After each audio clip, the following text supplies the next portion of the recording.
Como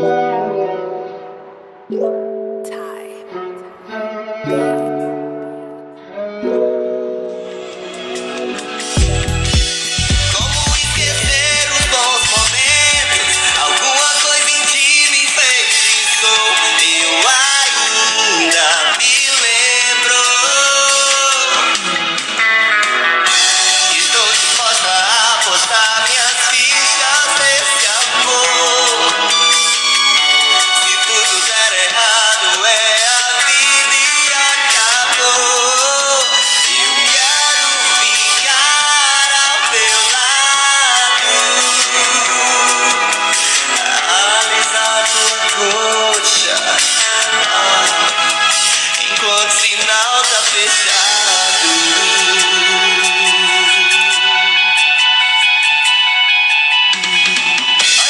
Só me leva pra casa.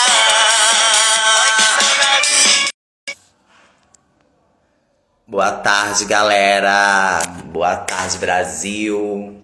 Eu sou Pimentel, tô aqui na Voa Sim, no Vozes Voa Sim.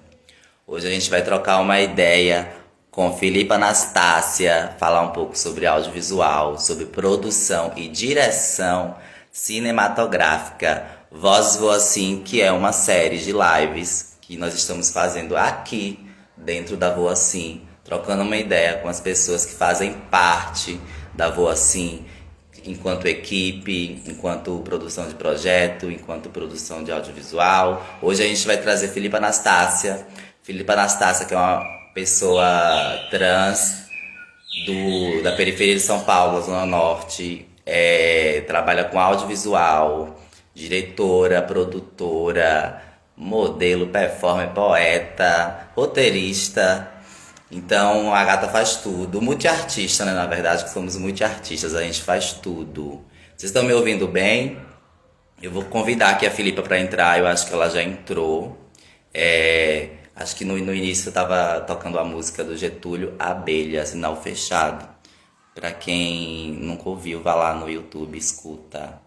Que é uma outra gata babadeira. Deixa eu ver aqui que não está aparecendo. Pra mim te convidar, Filipa.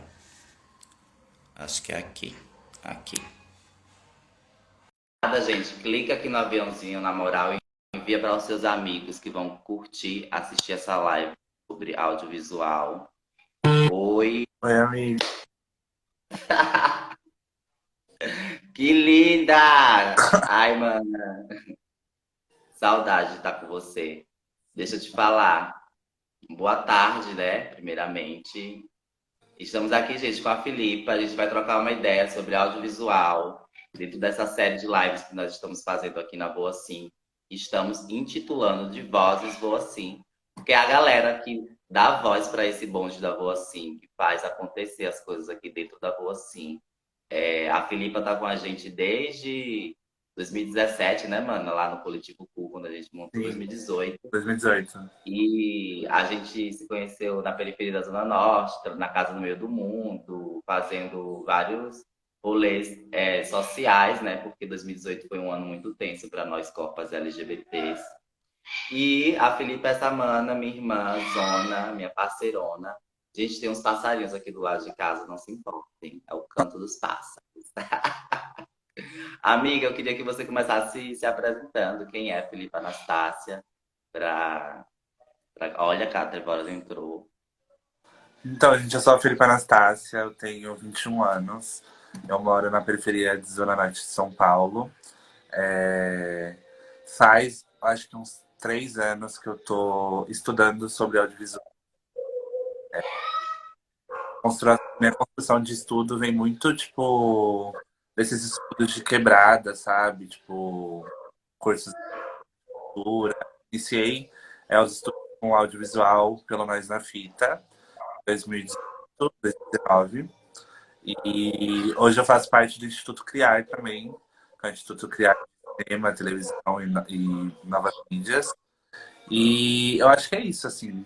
Eu venho focando bastante o meu trabalho, o meu olhar para o audiovisual, assim. Eu acho que é algo que eu me encontrei enquanto artista, assim, sabe? Eu acho que essa é a linguagem que eu gosto, sabe? De trabalhar e de me expressar a partir de imagem e som, sabe? Chique, amiga. É, só um momentinho que eu acho que eu vou pro quarto, porque aqui tá um pouco de barulho. Aqui fora. Você tá ouvindo o barulho de fora? Ou tá de Ah, boa? tá um pouquinho. Tá muito Ó. barulho. Eu vou lá no quarto, rapidinho, peraí.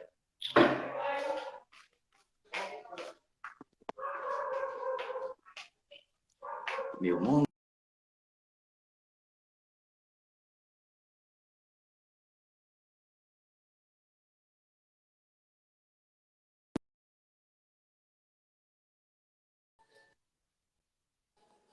melhorou isso. Tá conseguindo me ouvir? Sim, tá ok. Tudo. Então, vamos trocar uma ideia sobre esse seu processo no audiovisual, que não é recente, né? Tem o Sim, quê? 2 anos que você está aí trampando, desenvolvendo projetos com audiovisual. 2 anos que eu conheça, né? Não sei. E você entra no Nós na Fita e a gente vem. Você entra no Nós na Fita e acontece esse filme, que é o que me cabe, que fala sobre narrativas nossas, né, amiga? E aí eu sim, queria ouvir um pouquinho de como foi o processo desse filme, o que me cabe. sim. E também como foi, antes de você começar a responder, como foi o processo de introdução dessas narrativas dentro do Nós na Fita, porque a gente sabe que não é fácil, a gente tem que lutar muito para colocar as nossas narrativas no palco, né, digamos assim. E como também foi esse processo de você conseguir fazer a direção desse filme, que é um filme incrível. Eu também faço uma participaçãozinha, mas acho chique. Mas é isso, fala um pouco sobre esse processo do filme e sobre o processo do Nós na Fita. Sim, eu nunca pensei assim em fazer cinema, sabe? Na minha família, o meu pai e meu avô, eles foram fotógrafos, né? E eu sempre tive muito essa presença de filme, foto e tal. Eu lembro muito do meu pai me levar para as locadoras, quando tinha locadora, quando não tinha Netflix e tudo mais. E aí escolher uma série de filmes, ficar a semana inteira assistindo filmes e tal. Mas eu nunca pensei em fazer cinema, né? Tipo, trabalhar com isso, trabalhar com audiovisual. E nos últimos anos eu tenho pensado muito com relação a como a gente é retratada pelas telas do cinema, sabe? Como que os nossos corpos são vistos, é, que é carregado de estereotipo, é carregado de sofrimento e tudo mais. E isso me incomoda muito, sabe? Me incomoda muito a forma como o cinema nos vê. Vê os nossos corpos, corpos transgêneros, corpos LGBTs dentro do cinema, numa perspectiva heterossexual, sabe? A maior parte desses filmes LGBTs são dirigidos por homens brancos, homens héteros, e é essa visão deles, né? A visão que eles têm sobre os nossos corpos. E aí isso sempre me incomodou muito. E aí eu conheci o Nós na Fita e decidi, tipo, entrar no curso, assim, no primeiro curso, a primeira experiência com cinema, com essa vontade, assim, com essa vontade de contar a minha própria narrativa a partir do meu olhar, sabe? De contar histórias sem ser todo esse sofrimento, todo esse estereotipo que a gente tem, sabe? Eu acho que o cinema ele é muito importante porque ele cria narrativas, assim, ele cria sonhos. E é muito importante, assim, sabe? A gente ter uma diversidade de olhares, sabe, pro audiovisual. Eu queria muito ter sido uma criança que tivesse visto um filme onde tivesse uma travesti protagonizando e fosse feliz, sabe? Tipo, eu acho que isso ia me permitir sonhar, sabe? Então acho que é por isso que eu comecei a estudar cinema, assim, para criar essa nova narrativa, sabe? Deixar as crianças trans, as crianças LGBT sonharem com uma nova perspectiva de vida, assim. Com certeza.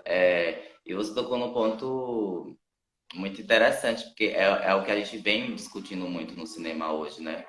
Inclusive, é uma coisa que eu venho conversando com você e a gente vem trocando é sobre o documentário Revelação da Netflix, né? Que fala um pouco sobre isso, sobre a nossa como corpos trans, como corpos LGBTs, principalmente bichas afeminadas, né? Pessoas afeminadas eram colocadas na mídia dentro do dentro do na mídia, dentro dessa publicidade do marketing, como chacota. Então, isso acabava fazendo que nós recebêssemos chacotas na rua, nas esquinas e tal.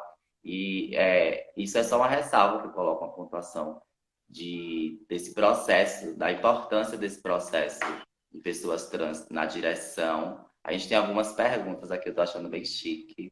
Davi Marques está perguntando: você tem novos projetos vindo por aí? Assim, eu acho que tem bastante coisa que vai acontecer, assim, nesse semestre. Eu tô com um projeto com Corona na Quebrada, que vai ser um documentário sobre maternidade na pandemia, maternidade solo. E a gente está no processo de pós-produção, de pré-produção. Então, em breve a gente vai marcar o dia de gravar e tal. Mas já tem um trailer nas nossas redes sociais, quem quiser dar uma olhadinha. Também tem alguns projetos com a Voa Sim, de um documentário também. E também tem um possível segundo filme sobre o Lar da Cilagem, assim, que ainda está no processo de construção de roteiro, mas que vai rolar, assim. Falando sobre, já que você tocou nesse assunto, né? Falando um pouco sobre o Lar dos Laje, que eu acho incrível, amiga. É assim, é, é um filme mudo, né? Sim, É um filme mudo. E eu acho bafo filme mudo. Eu sou fãzinha de filme mudo. Eu gosto muito dessa questão. Eu sou muito visual, né? E aí essa questão do filme mudo me pega muito. E aí eu queria que você falasse um pouco sobre essa proposta do Lar do Silage, que eu tô curiosíssima. O Lar do Silage foi do Instituto Criar, né? Que você fez lá no Instituto Criar. Como que era o nome do projeto? foi um edital que era o Curta em Casa, que era com a SPCine, Instituto Criar. E foi, Isso. e foi uma experiência muito boa, assim, sabe? Tipo, dessa construção, dessa proposta. Eu escrevi o edital meio receosa, assim, com medo de não ganhar, não passar e tal. Mas foi muito interessante para mim, principalmente, trabalhar com a minha família, assim, sabe? Tipo, na quarentena, a gente ter que trabalhar com as pessoas que são a nossa família, para mim foi muito importante, sabe? Porque quem trabalha com arte, muitas vezes, é difícil da família entender, sabe? Tipo, nossa, você vai trabalhar com arte, como que você vai sobreviver? Como que você vai ter, tipo, uma garantia de, tipo, salário e tudo mais? E aí eu ganhando esse edital, chamando a minha família para contracenar num curta e podendo pagar para eles por esse trabalho, para mim foi muito importante, sabe? Tipo, mostrou que eu consigo, sabe? Eu consigo trabalhar e consigo arrumar job, dinheiro a partir do cinema, sabe? A partir de arte e cultura. Então acho que foi muito importante, assim, tanto para eu me consolidar enquanto artista audiovisual, quanto para minha família me ver enquanto cineasta, sabe? E foi um processo muito legal, assim, foi um processo muito importante para mim. E o Lar dos Lajes conta a história da Raquel, né, que com todo esse cenário pandêmico, com todas essas coisas acontecendo no nosso país e no mundo, a Raquel vai sofrendo muitas crises de ansiedade, assim. E com isso ela decide mudar para Laje. E ela decide que ela vai morar na Laje, que é um dos poucos espaços de lazer que a gente tem na periferia, né? Então. E é muito simbólico essa história, porque eu me vejo muito na Raquel, sabe? Eu me vejo muito nos personagens que eu crio, nos personagens que eu construo, sabe? E, inclusive, para mim foi um processo muito difícil gravar esse filme, assim. Foi um processo onde eu me vi com muitas crises, onde eu me vi muito mal, onde eu me vi duvidando da minha capacidade enquanto cineasta. Porque tem muito esse autossabotamento, né? Tipo, quando a gente não tem ingressado numa instituição acadêmica e tal, muitas vezes a gente não dá valor a essas experiências que a gente tem, sabe? Essas coisas que a gente construiu de estudo e tudo mais, sabe? Então, para mim foi muito importante construir esse filme com essas pessoas, sabe? Inclusive com o Cauê, que foi uma das pessoas que me ajudaram muito na construção desse filme. E é isso, sabe? Tipo, foi incrível de verdade de ter a oportunidade de fazer o curto em casa. E o Curto em Casa, o projeto, né, e o Lar do Silagem também, ele surge com a proposta de pensar como que essas pessoas na periferia estão vivendo na pandemia, né? E eu acho que essa pode ser a minha próxima pergunta. Inclusive, o Davi, que está super participativo aqui, está perguntando como está sendo os processos na pandemia. Então, assim, como que tá, amiga, sendo gravar, produzir. Eu acredito que tenha surgido novas formas de produzir, né? No audiovisual, diante da pandemia, a gente vai se articulando de outras formas, vai gravando. Uma coisa que eu acredito que eu tenho feito muito é gravação, a partir do celular, direção, o videochamada e tal. Como que está sendo para você? E como que foi no Curto em Casa também esses processos? Sim, para mim a pandemia tem sido tipo difícil para vários setores assim, mas eu vejo que o audiovisual ele consegue se adaptar muitas vezes, sabe? Então, ano passado eu consegui muito trabalho assim, tipo de audiovisual, principalmente de pós-produção, sabe? Edição, que era uma área que eu não tinha tipo nunca me visto nessa área de pós-produção, sabe? E eu acho que eu super me encontrei na pós, sabe? Tipo, na montagem e construir a narrativa pela montagem, sabe? Inclusive, eu tive uma masterclass com o Daniel Rezende, incrível, que se chama Dirigindo a Montagem, assim. E eu acho que, tipo, é uma das áreas que eu quero também me aprofundar mais, sabe? Que é a pós-produção. E mas é isso, assim, tipo, esse semana passada eu tive a minha primeira gravação remota no Instituto Criar e tem sido bem diferente, assim, uma nova experiência. Aprender a fazer, a trabalhar à distância, sabe? Tem sido desafiador, mas a gente tá vendo que é possível também, tipo, é possível fazer. Com certeza. Eu acho que também, por sermos corpas periféricas, a gente tem essa dificuldade de acesso de equipamentos, né?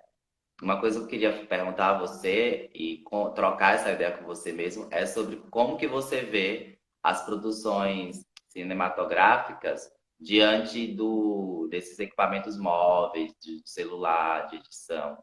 Como que você pensa em trabalhar com isso? Você investiga esse lado fora do eixo dos equipamentos tão convencionais, equipamentos equipamentos, digamos, as pessoas usam como equipamentos profissionais, né? Mas esse outro lado do audiovisual, que eu acho que é muito interessante, principalmente para nós, corpas periféricas, né? Que não temos tanto acesso aos grandes equipamentos. Sim. O cinema, ele é um espaço muito elitista, né? É um espaço onde tem algumas pessoas têm acesso a esses equipamentos, acesso a esse dinheiro para produzir uma grande produção e tudo mais. Mas eu acredito que a gente consegue fazer coisas muito grandiosas, assim, com os equipamentos básicos, sabe? Tipo, eu gosto muito da frase do Glauber Rocha, que é uma ideia na cabeça e uma câmera na mão, a gente faz um filme. E eu acho que é muito isso, sabe? Tipo, para além dos equipamentos grandiosos que as grandes produtoras têm, a gente consegue fazer com uma câmera semi-profissional, com o nosso celular. A gente tem celular hoje em dia que grava em 4K. Então, eu acho que vai muito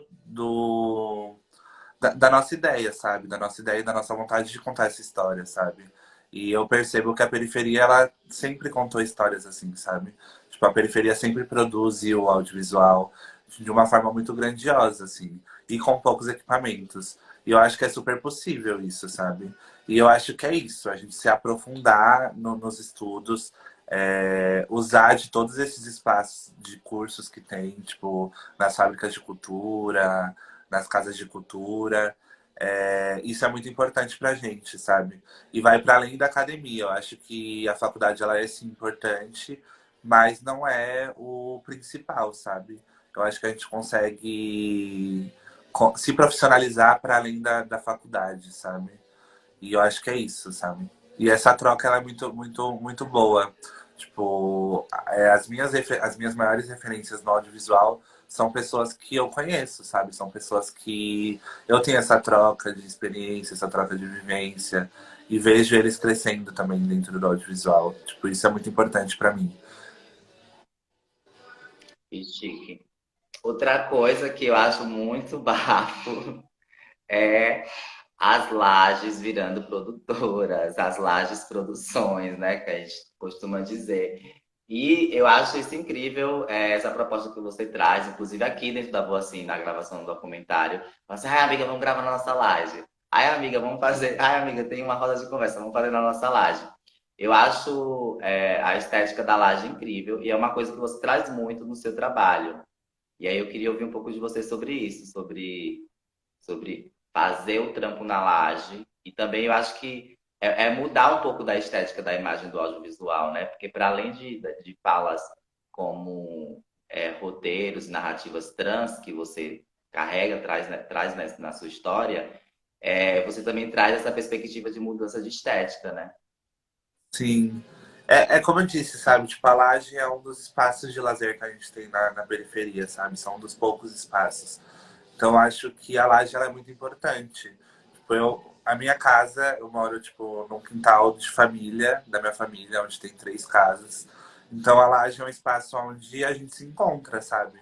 É um espaço onde a gente tira o lazer, a gente faz o churrasco, onde os meus sobrinhos e primos empinam pipa, aonde a minha prima cuida da horta. Então, tipo, é um espaço onde acontece várias coisas, sabe? E é um espaço de lazer e de conexão, sabe? Onde a gente se conecta com a gente, sabe? Então, eu acho importantíssimo esse espaço, enquanto um espaço de lazer, um espaço importante para a periferia, sabe? Sim, com certeza. Eu também amo laje, né? Eu acho tudo. E você ter a possibilidade de trabalhar na laje, né? E você ter a laje na sua casa, e você usar isso, você enxergar esse espaço como um espaço de produção de audiovisual e de lazer também, né? É, é muito foda porque a gente acaba mudando a perspectiva da cenografia, inclusive, né? Do set design. Por que não fazer um comercial na laje? Por que não fazer todas essas perspectivas? Outra pessoa que também está trabalhando com isso é a Manabela, né? Ela tem a Laje Produções. Então, eu acho vocês que têm uma laje aí, gente, vamos produzir na laje. O Davi está aqui perguntando fazendo uma outra pergunta. Ele está perguntando se nessa gravação remota você sente que, apesar de tecnologia, a comunicação EAD ainda é pouca. Eu acho que a comunicação EAD ela nunca foi ideal, sabe? Eu acho que os estudos EAD eles não tem que ser prioridade, sabe? Eu acho que o presencial é outra coisa. Mas em um lugar pandêmico, a gente tá, tipo, em quarentena, é a solução, sabe? É o meio que a gente tem para estudar, para se manter informado, para trabalhar, para fazer tudo, assim.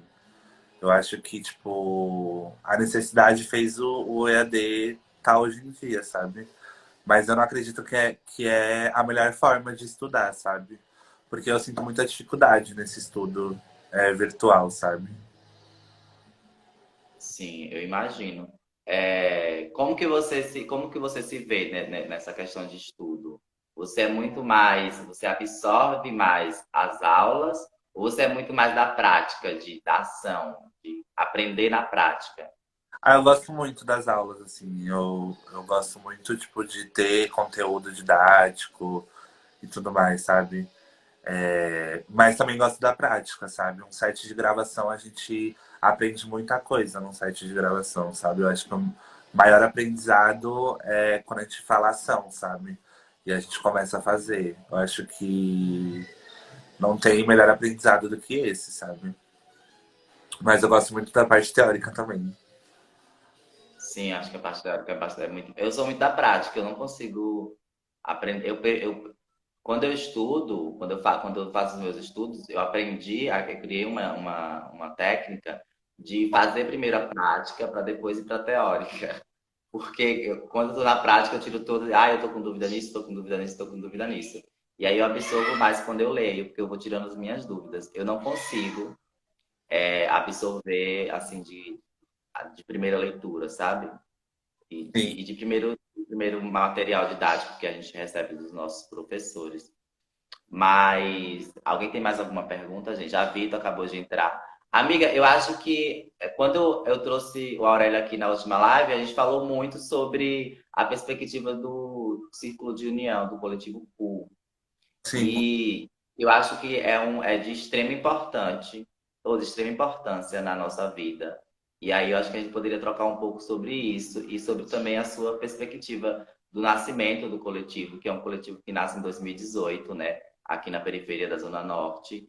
Tem eu, você, o Aurélio, a Vito, a Léo, outras manas, que se uniram. E não é um coletivo que se uniu no momento que a gente tava bem, né? A gente se uniu porque a gente estava passando por certas dificuldades. E aí eu queria ouvir de você um pouco sobre o que o Coletivo Cu é para você e como que a gente vem trabalhando essas ações sociais, tanto aqui dentro da Boa Sim, quanto na periferia, e como que é também ser uma corpa trans na periferia, o lugar que nos cerca.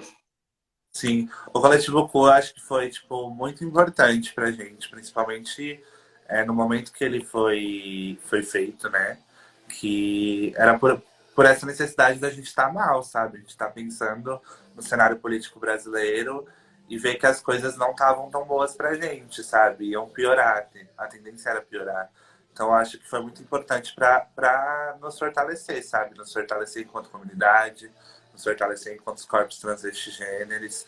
E isso foi muito importante, assim, para mim, para o meu crescimento enquanto uma pessoa política, enquanto uma pessoa artista. E eu acho que foi muito importante para todas nós, sabe? Eu acho que foi de uma importância muito grandiosa o Círculo de União. E eu penso muito nisso também no meio audiovisual, sabe? Porque o cinema brasileiro ele é uma panelinha onde é, rola muita network, indicações.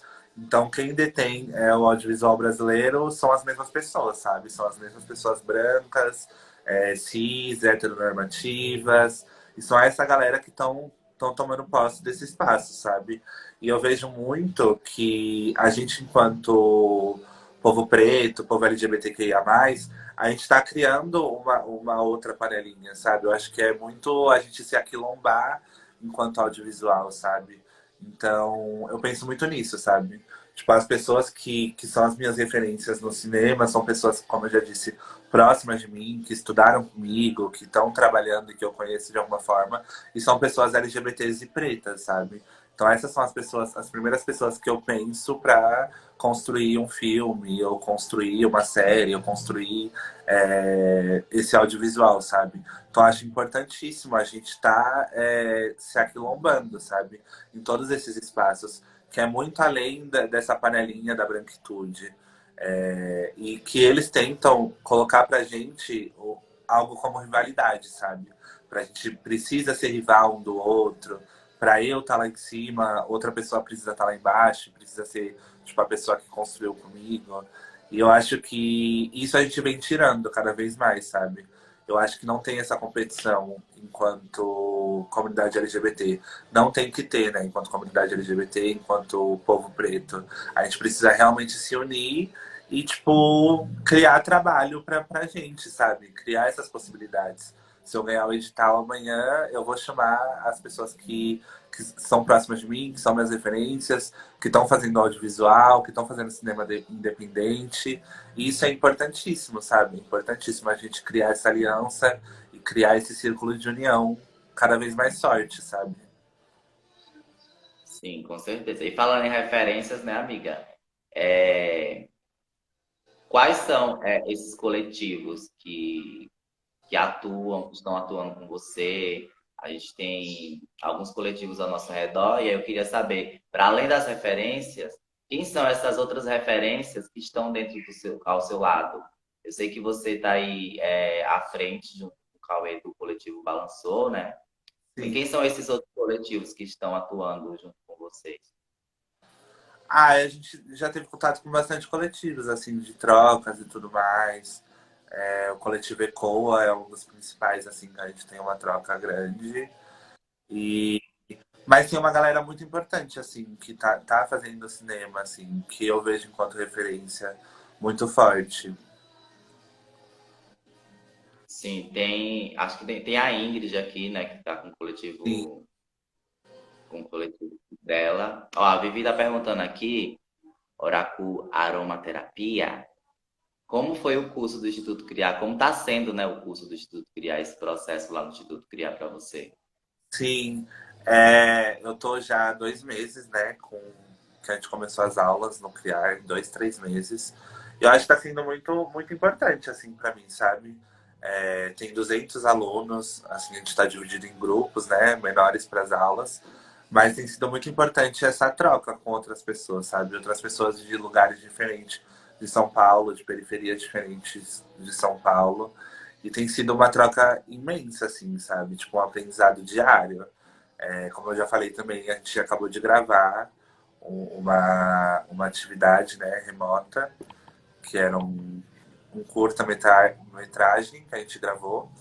E é isso, tem sido novas experiências, conhecer novas pessoas, pessoas diferentes. Mas tem sido muito, muito importante para mim, sabe? Para minha construção enquanto artista. Sim. E o longa vem? Ai, quero muito, amiga, quero muito. Mas eu acho que a gente tem, eu acho que ainda tem um caminho assim a percorrer até chegar a um longa-metragem. E esse espaço assim da gente se ocupar esses espaços de editais, sabe? Quem sabe a gente não ganha uma lei Rouanet e faz um longa da gata. Tipo, é importantíssimo, mas para isso a gente precisa de financiamento, né? A gente precisa de dinheiro para construir isso, é importantíssimo. Mas a gente tem história, a gente tem história para contar. Só basta investirem na gente. Sim, enquanto o longa não vem, a senhora vai trabalhando nos curtas, né? Que é, também eu vejo como esse processo, né, amiga? Vai fazendo um Largo do Cilágio aqui, que é incrível, gente. Assistam, eu amo. Tem o Que Me Cabe também, que é outro filme bafo, que tem uma composição, uma linha de história maior, né? Que fala sobre a questão trans nos relacionamentos e tal. E a partir dessas pequenas sementes que a gente vai plantando, que você vai plantando, a gente vai desenvolvendo outros trabalhos, né? E como que tá a Felipa Anastácia na pandemia? Uma pergunta mais pessoal. Como que tá a Felipa Anastácia se virando na pandemia? Tem trabalhado, tem feito corre de casa, tem estudado de casa. Como que tá esse processo para você? Mais pessoal mesmo, pandêmico, sendo uma mana trans da periferia de São Paulo. E como que tá isso? E como que tá o coraçãozinho aí? Sim. A pandemia tem sido, acho que, ruim para geral, assim, no contexto geral. Eu acho que tem sido muito difícil não ter essa convivência com outras pessoas, não conseguir ver os nossos amigos, não conseguir ver a galera, sair de casa. Eu acho que tem sido muito difícil esse processo, sabe? E eu acho que a gente se conhecer melhor na quarentena e tentar ter um autoconhecimento, entender os nossos sentimentos, entender as coisas que a gente está passando, tem sido importante para mim, sabe? Eu acho que não são todas as pessoas que têm acesso a isso, mas eu tendo acompanhamento psicológico tem me ajudado muito, assim. E outra coisa que tem me ajudado muito na pandemia é a convivência com a minha família, sabe? Que tem melhorado muito, assim, tipo, muito de verdade. E eu sou muito grata por isso, sabe? E é inclusive coisas que eu falo, assim, minha maior resenha na quarentena é com a minha mãe, sabe? No começo da pandemia, a gente assistia altas lives de pagode, tomava uma cervejinha. E eu acho que isso foi muito importante para mim, sabe? Para minha construção e para me fortalecer, sabe? Me fortalecer enquanto pessoa. Tipo, eu acho que essa troca tem sido muito importante. E a troca virtual também, sabe? A troca virtual com os nossos amigos, que estão distantes e tudo mais. Sim. Outro processo que eu passei, você também passou, que eu acho que é importante falar aqui, é o processo do Autonomia Trans, né? Que nós passamos junto com o Ateliê Transmoras. A Autonomia Trans é um projeto pensado e coordenado pela Antônia. E aí eu queria saber para você como que isso impactou na sua vida, como que isso impactou na sua vida. Ah, eu acho que foi muito importante, assim, sabe? Tipo, conhecer outros artistas que estão na mesma pegada, estão construindo essa mesma coisa que você, sabe, com o mesmo objetivo, foi muito importante pra mim, sabe? Tipo, conhecer corpos trans que estão trabalhando no mesmo segmento que eu, tipo, tem sido muito importante pra mim, sabe?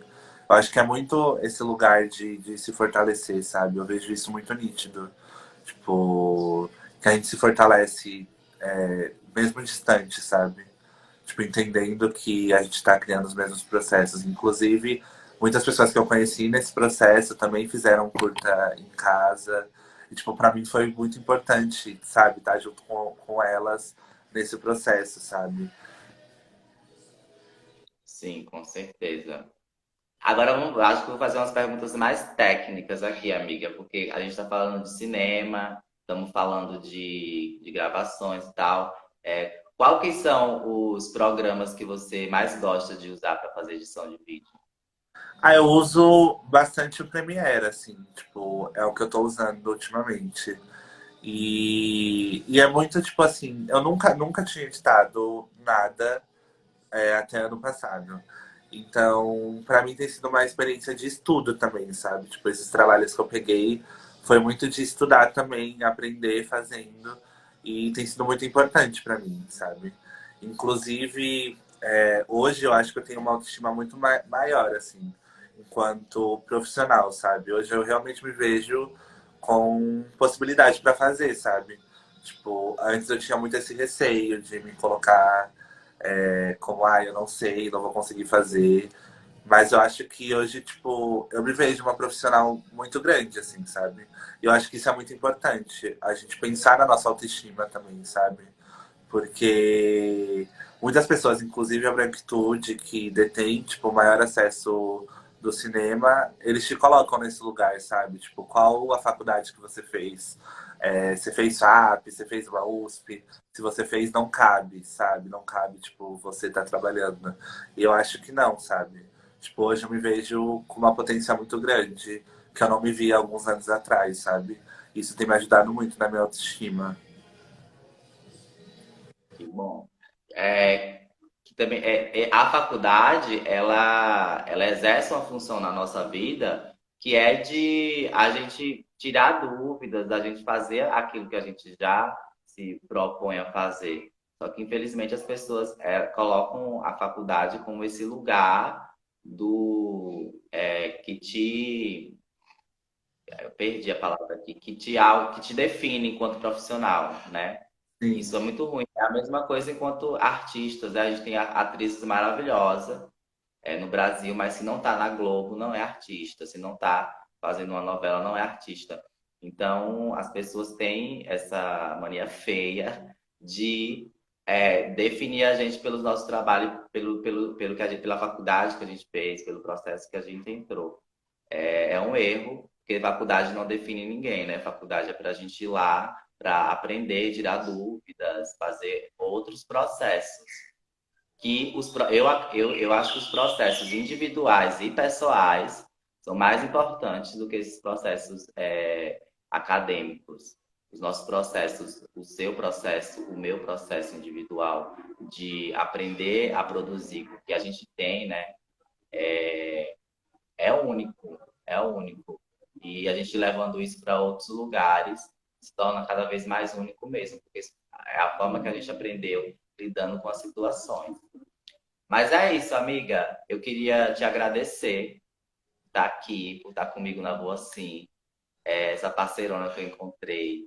E estamos juntos aí até hoje e fazendo outros processos. Gente, vai sair um documentário que a gente está trabalhando aqui na rua assim. A Filipa está na direção. Em breve vai sair esse documentário. Você quer falar alguma coisa, amiga, sobre esse processo do documentário? Eu acho que é um processo muito importante pra gente, pra construção do que foi a Voa Assim, sabe? Tipo, eu acho que com o documentário vocês vão entender mais sobre desde quando aconteceu a ideia na cabeça da Pimentel, alguns anos atrás, até o que a gente é hoje, sabe? Tipo, eu acho que vai ser importantíssimo para mostrar esse crescimento, o quão grandona a gente tá, o quão grandona a voz assim tá hoje, sabe? Sim, com certeza. Eu agradeço muito por você estar aqui comigo, real. Quero trampar muito com você, trocar muito, fazer várias imersões, né, no Sim, audiovisual junto com a senhora e fazer acontecer. Mas é isso, muito obrigada pela senhora estar aqui comigo, tanto nessa live hoje, quanto nesse processo de estar na equipe da Voacim, fazendo, acontecendo. E esse é o nosso quarto Vozes Voacim, vai ter os próximos. E um cheiro, até mais. beijo, amiga.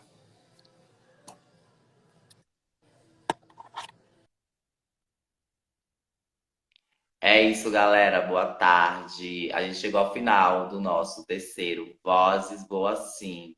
A gente entrevistou Felipe Anastácia. Felipe Anastácia. A live vai ficar salva aqui no Instagram. Então, corre lá no GTV, quem não conseguiu acompanhar do início ao fim. A gente falou sobre produção cinematográfica, produção na pandemia, sobre os filmes que a Filipa vem produzindo, sobre os lugares que a Filipa vem acessando também, enquanto estudo, enquanto aprendizado. E é isso, um beijo. Até o próximo Vozes Voa Sim. Eu sou Pimentel, faço a direção e coordenação da Voa Sim. E estou aqui fazendo essa série de lives que vai acontecer com as pessoas que produzem, fazem e acontecem na Voa Sim. Um cheiro no cangote.